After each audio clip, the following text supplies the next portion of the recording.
Hey,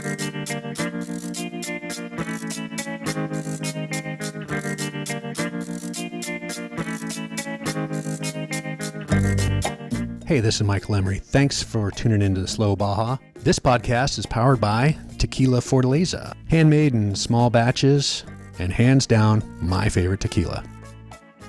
Slow Baja is brought to you by the Baja XL Rally. The Baja XL is the largest and longest amateur off-road rally on the Baja Peninsula. It's 10 epic days, LA to Cabo, back to LA, mostly on dirt.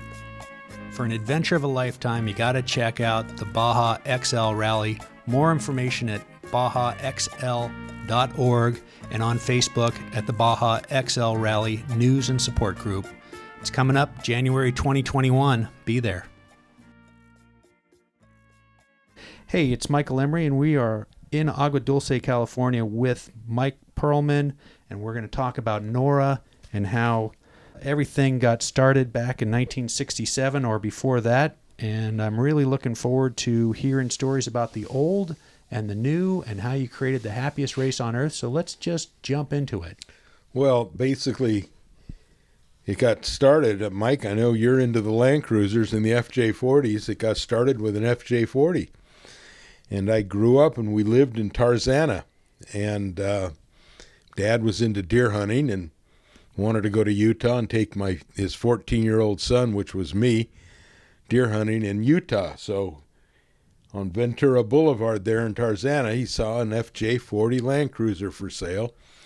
And honestly, I've never seen one before because back then in 1964-ish, they weren't out here. Right. You hardly ever saw them.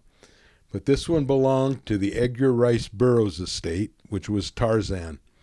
They must have given him one. And there was the Land Cruiser for sale. He bought the Land Cruiser, and here we were going to go hunting. Okay, so a couple of weeks before hunting season, my buddy borrowed it and blew up the motor. He got in on the freeway and didn't know how to shift. Got into second gear or first gear, I don't even know. And he blew a rod right through the side of the block. So Dad, being the mechanical kind of guy he was, he went to the junkyard with the bell housing, and he said, this V8, this little 265 Chevy motor will fit. Okay, well, he got it to fit and fired it up, and we did our deer hunting little trip, and we got back, and he cleaned it up, and he did a real clean installation. He got a hold of a place called Con-Ferr in Pete Condos, did a real nice installation with the V8. Okay, and we had fun with that car. Now we didn't go jeeping anymore. Now that it had a V8, we went hill climbing and drag racing. So there you go. So that must have been a real sleeper to, I can't imagine that. It was probably the first V8 ever to go in a Land Cruiser. Well, that's what I was thinking. It's so common now that people put V8 motors in Land Cruisers. I may be the last guy who has just a stock old Land Cruiser, but really, it could have been the first one. Yeah, I think it was the first one. I've never seen one before that. And how fun that must have been to just get your foot into it and make people scratch their heads a little bit and say, what the heck? Well, then we jumped up to a 327, and then we had to put a cam in it. Then we had to do some head work. Yeah, one thing led to another. Injection, yeah. So one thing led to another, and it was a fun car. So he decided to buy a new one. And the day he bought it, he took it over to Con-Ferr, pulled the engine out, put a V8 in. Wow. So there was 0 miles on the 6-cylinder, and now he had a fast little car. And he read this little article. Actually, the article's here on the wall somewhere. It's in a book over here. We're in the office.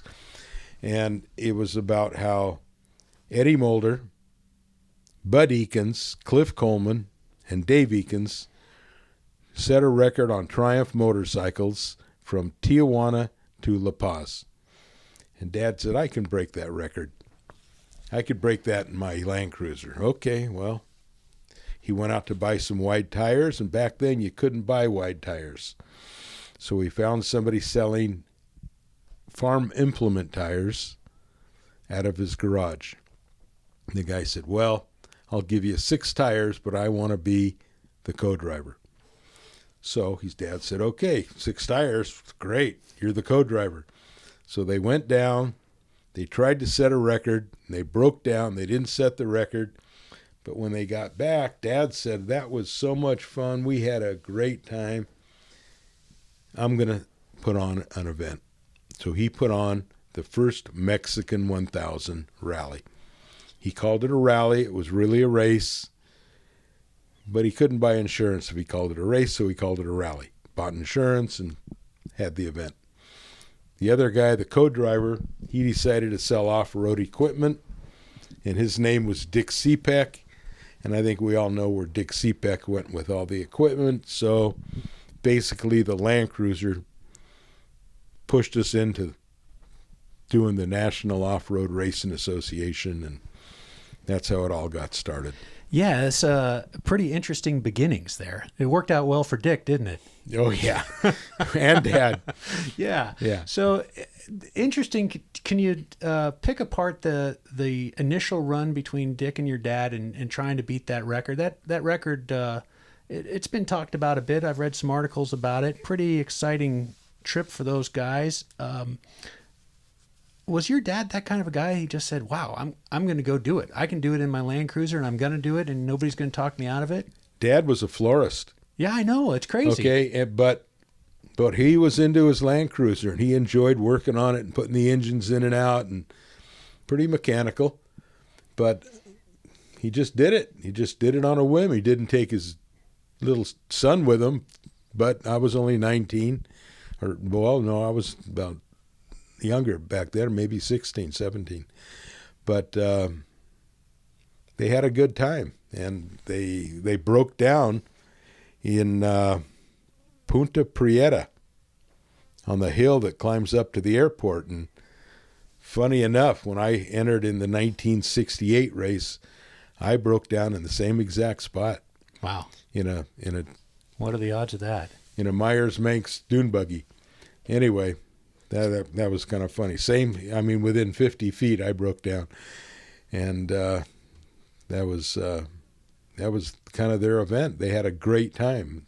It shows. They came back, and it took over their life. Yeah, it sure did. And let's jump right into that, because I've heard some stories. I've read some history on the event, and from the National Road Racing Association to the National Off-Road Racing Association, that was a pretty good jump. And then, well, the reason the word NORRA was invented, or the word off-road was invented, was, I remember Dad decided, he needed an office. And so he rented an office, and we were standing out, he and I were standing outside the office, and he called the National Road Racing Association, and he said, I've got this idea to put on an event, and I need a rule book. You guys have a rule book for road racing. I need to do something for this dirt racing that we're doing. And they said, okay. And so Jack Brady and John Christie came over, and they worked for the other association. Yeah, the Road Racing Association. The Road Racing Association. Yep. And the first thing they said is, we needed a name for this new kind of racing. And they're going, well, we could call it dirt road racing, fire road racing. And I kept going, Dad, no, it's not on the road. It's off of the road. It's next to the road. It's off of it. And Dad went, you're right, son. It's the off-road. And he said, we'll just put the word off in there, and we'll call it the National Off-Road Racing Association. And that's where the word off-road started. I got to hand it to Dad. I didn't start it. He's the one that said it. I just was going, it's not on the road. It's off the road. But Dad put it together, and... Well, if you'd only trademarked it. Yeah, right. Well, we did. We just haven't come to talk to... No. Well, I'd love to hear more about that first event, and then just the craziness of how it kind of just grew and grew. Well, the first event, I remember it. Dad wanted to start it at a hotel in Tijuana. And pretty soon he realized the parking lot's way too small. He had 68 entries the first year. Wow. The parking lot's too small. What do we do? Where do we start? So they got up in my dad's partner's plane, Don Francisco's plane, and they flew over Tijuana. And they said, look, there's the only spot that we can start the bull ring just outside of Tijuana on the ocean. They said, okay, let's go there. So somebody drove over there. The gate was open. They pulled in. They started the race there. And the owner came over and said, what are you guys doing here? You guys didn't call me to get permission. And he let them start there. They started the race there, and that's where it started, was the bull ring. So ceremonial start at the bull ring, Yes. and then on to Ensenada for the actual start, correct? We went if that's the right history. It was a toll road back then. We drove down the toll road, and we had to pay for each car, and we had to put somebody with cash. They wouldn't just take a big hunk of money from us. Every time a car went through, you had to pay 80 cents or whatever it was. And so we had to put somebody with a little bit of cash at each toll road, and every time a race car came through, they'd pay for it. Okay, I'm laughing, but these are the problems you have to sort out when you're a big event promoter on your first event. So we went to Ensenada, spent the night, and had a restart in the morning, and that was fun. Yeah, and the diversity of cars. Can you still picture? I think the one car that always stuck out in my mind, and it was a Porsche that they built it had a hard top and the doors open like a gull wing, I think if that's what it was, but it was a yellow Porsche. I think Marty Fiocca rebuilt it recently.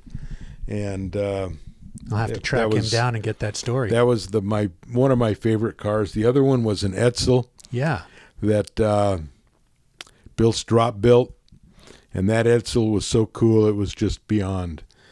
There was a Ford Ranchero. Just all kinds of cars came out of the woodworks, and it was a real first-time event. It was cool. So 68 cars started. Yes. Do you recall? Now, I know you were the official photographer for the event. You told me that once. I took a picture of each car, and I think you can still see the pictures because I did it every year, against the stone wall in Ensenada, and it had a background sign that either said Mexican 1000 or the Baja 500 or whatever the race was, and it had the date. And that was, everybody had to get out of their car, and it was right before the start. They were all buckled in with their helmets. They had to get out, take their helmet off. They were all upset, but they got their picture taken. Okay. That's when photographers were still valued. Now, they couldn't be bothered to do that. But, my adventure buddy, Ted Donovan, saw one of those old pictures, and he said, this year when we go to the Mexican 1000, we need to do a photo like that, exactly like that. He said, I want you sitting on the front of the car in your racing suit, and I'm going to be the guy in my flannel shirt standing at the back of the Land Cruiser. So we're going to recreate a photo that he saw on the internet, just because I think that's really cool that you made the effort to do that, so you have that record. What I was going to ask you, do you have any idea how many vehicles actually finished that first race? I think it was 40%. Wow. It just sticks in my mind. That number was 40%, 60% broke down. I remember the Saab broke in half. And, yeah. Well, they were pretty well-versed in international rally. So I remember that the Saabs, reading my dad's old Road and Track when I was a kid, I mean, obviously long after those events occurred, but reading the stories, the Saabs had a pretty good rally presence and knew what they were doing, but Baja really killed them. Well, they couldn't do the whoop-de-doos. It broke it in half. Wow. And I think the next year there was another one that broke in half in the same spot. Wow. So 67 was the first year. Yes. Do you recall your dad, his frame of mind after the event happened? Was he elated? Was he exhausted? Was he elated and exhausted? What do you remember any of that part of it once you were all finished? And I don't ever remember him exhausted. I think he was just in his own little world having a good time. Yeah. And was it a good time? Were people having fun? Okay, so after the start in Ensenada, we had to get the press, and we had to get all the officials down to La Paz. It didn't go to Cabo. It went to La Paz. And so Dad rented 2 airplanes, 2 DC-3s. And I'll remember those DC-3 flights. You were sitting in the DC-3. I think they only held 20 people each. and you'd see a truck pull under the engine, and they'd reach up with jumper cables and start the engine, and all the smoke would come out, and then the other engine would start, and there we go. Okay, cool.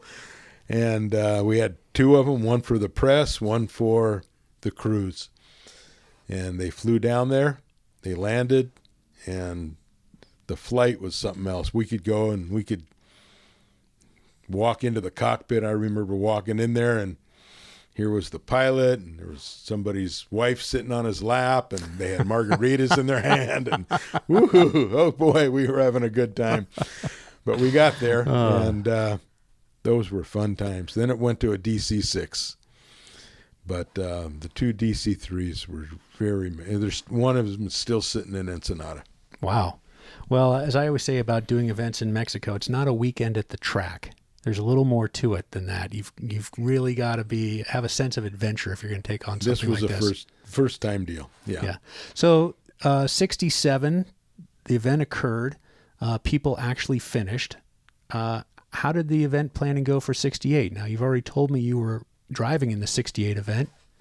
The 68 event was the next Mexican 1000, and he had more entries. I don't recall how many, but I remember I entered. I broke down, but it was a good event. More entries, and then the next year got more entries, and this became pretty popular. Right. And at what point did celebrities take this and say, I want to be involved? Steve McQueen, obviously well known. James Garner, well known. From the beginning.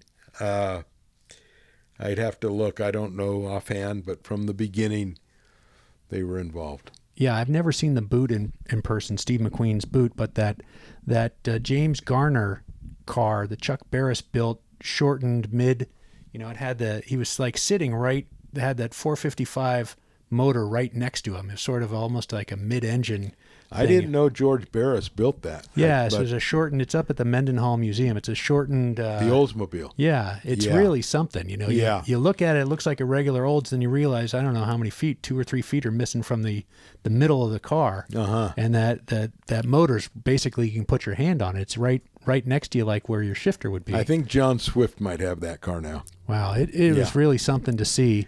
And I remember seeing, had Dymo labeling on the tachometer that said 7,000 RPM, 140 miles an hour. Okay, and they probably used every bit of that. Yeah. So they had some big cojones if they were driving that. I remember there was a Condor motorhome entered. There was motorcycles. Triumphs were, well, I was into the Triumphs, so I think they're the coolest. But they won the first races, and the Honda, Long Beach Honda won.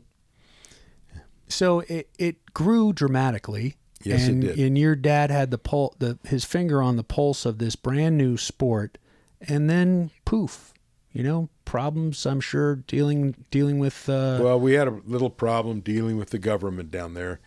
Everybody had their hand open and wanted money. An oil crisis and a few other world problems. And so politically, it changed, and then SCORE got started.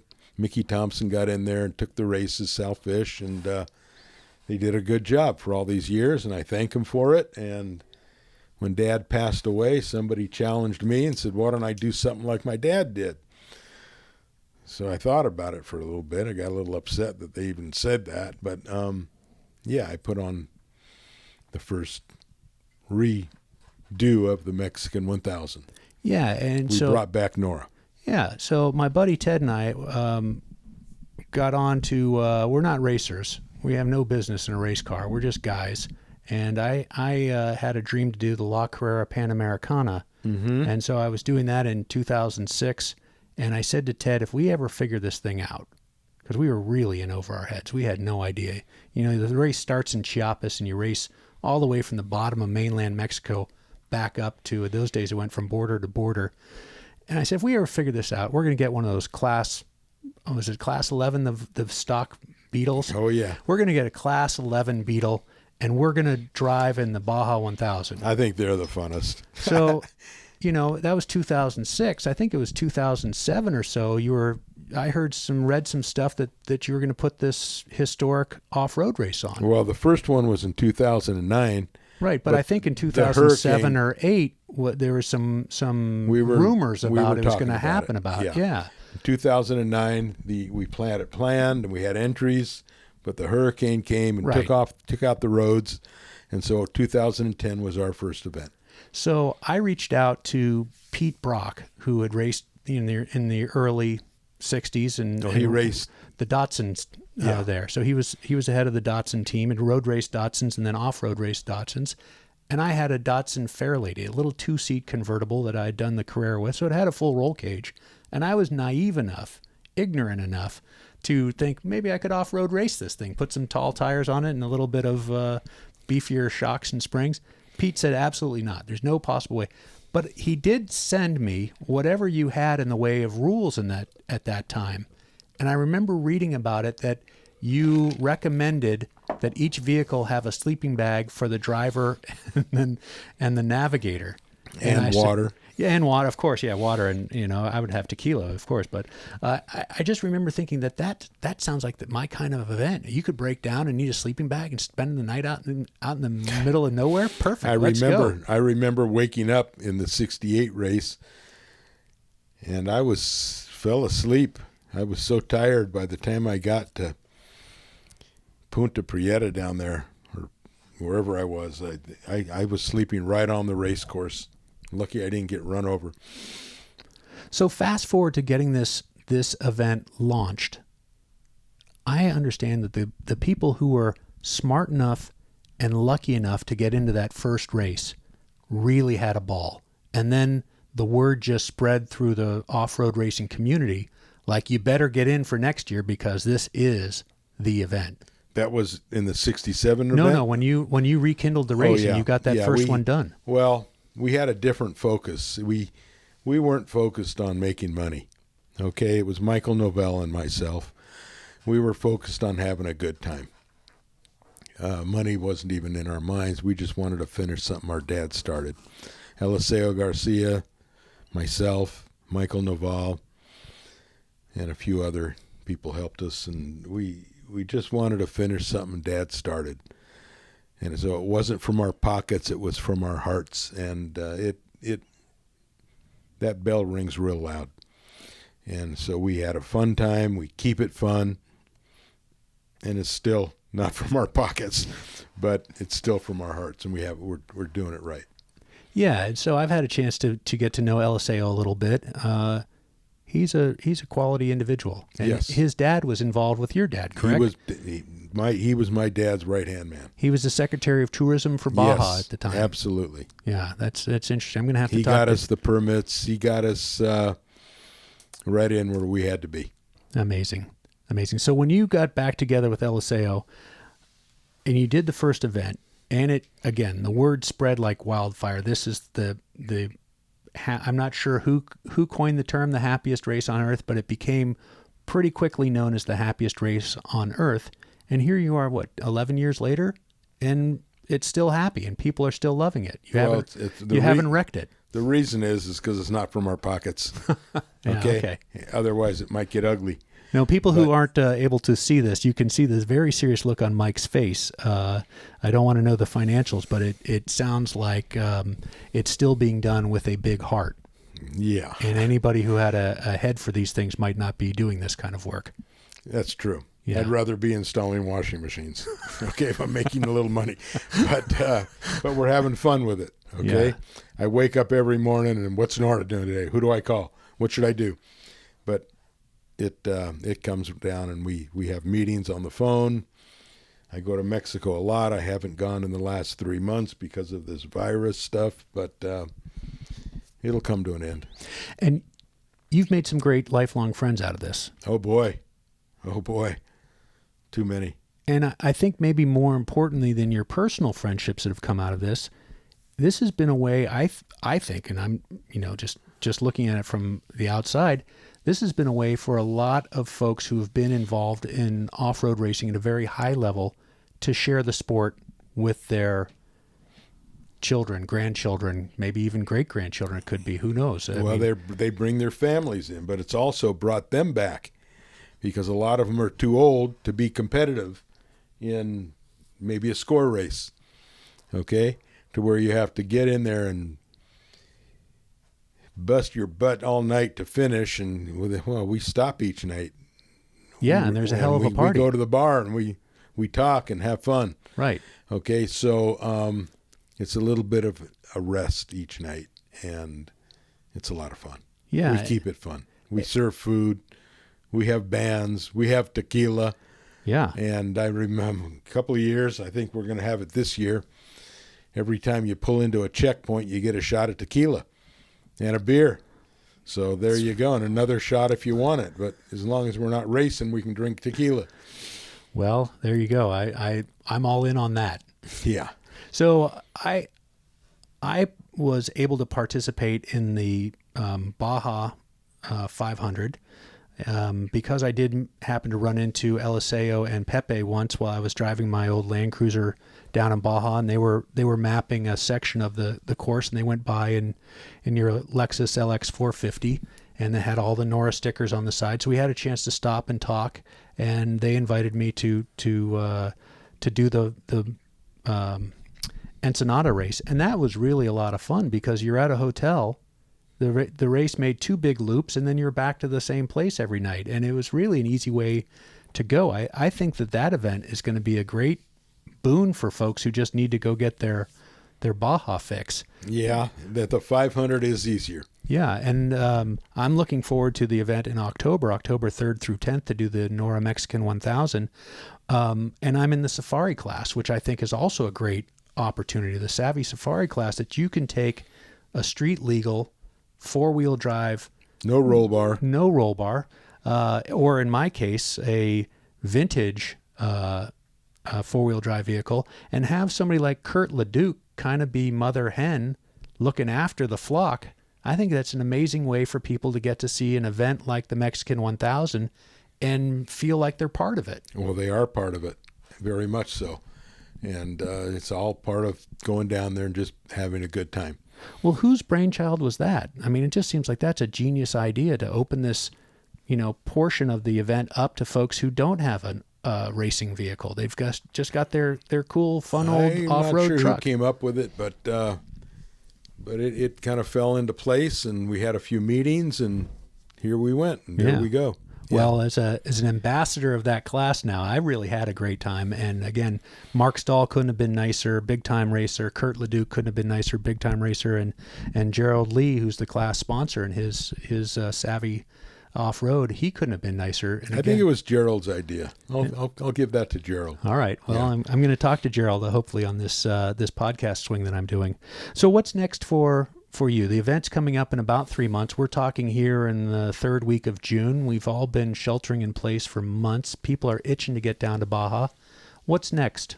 Well, I hope that Mexico is safe enough, and that the governor and the mayor and the tourist department and everybody involved in giving us permission to do the events is watching carefully, because I don't want to get down there if it's not safe. I think this is just one race. We're going to do many, and let's let this virus go away. One illness, one death is not worth one race. I hope they restrict us, and I hope they got their eyes open and watching us, because I don't want to go down there just because somebody says it's safe and have everybody follow us down there. Must be a real headache for you trying to plan an event that's this big now. Well, I just don't want to get anybody hurt. And just like we put the cars through tech inspection, be safe down there, and let's make sure that the world is safe, not just the cars. Right. And let's talk a little bit about the crazy mix of vehicles that can participate in a NORRA event. You have this year a pair of Vespas, I understand, are coming, just like yes. in the original races way back when. Vespas were running in the late 60s. God bless them. Yeah, so you've got some Vespa guys coming. You've got the guy with the Westphalia camper. Yes. You've got me in the safari class Yep. with my 50-year-old Land Cruiser, That's completely stock, bench seat. Go to NORRA.com and look at the entries, the 2020 entries, and you'll see all kinds of diversified vehicles. And I think that because of NORRA, a lot of old off-road racing vehicles have now had a second life. People are out searching for these historic vehicles and putting them back together just so they can bring them out and show them off. Absolutely. The fun keeps going. That must be hugely gratifying for you. Yeah, it's a lot of work. It's a lot of work. Well, I appreciate you've been super generous with your time on very short notice, Mike. I appreciate you making some time for the Slow Baja podcast. Let's wrap this up and tell me, best way to find out about the event. Is that NORRA.com? NORRA.com, NORRA fan page On Facebook? On Facebook. Yep. You're also on Instagram? And somewhere we're on Instagram, and you can find us. All right. So it's NORRA. I'll have all the notes. I'll have all these locations in my show notes. But if you're interested, the event is October 3rd through 10th. It's the happiest race on earth. More information at NORRA.com. And certainly you can always go to Slow Baja and see the pictures of how much fun we had in the safari class. So again, Mike, can't thank you enough for making a little time for us, and look forward to seeing you the next time down in Ensenada at the starting line. I'll be starting you. I have the green flag every year. All right, buddy. Thank you very much. Okay, bye-bye.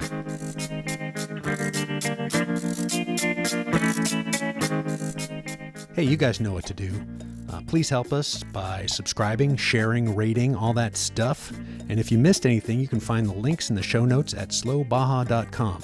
I'll be back before you know it. And if you want to receive notices on new episodes, please follow Slow Baja on Instagram, Twitter, and Facebook for you old folks.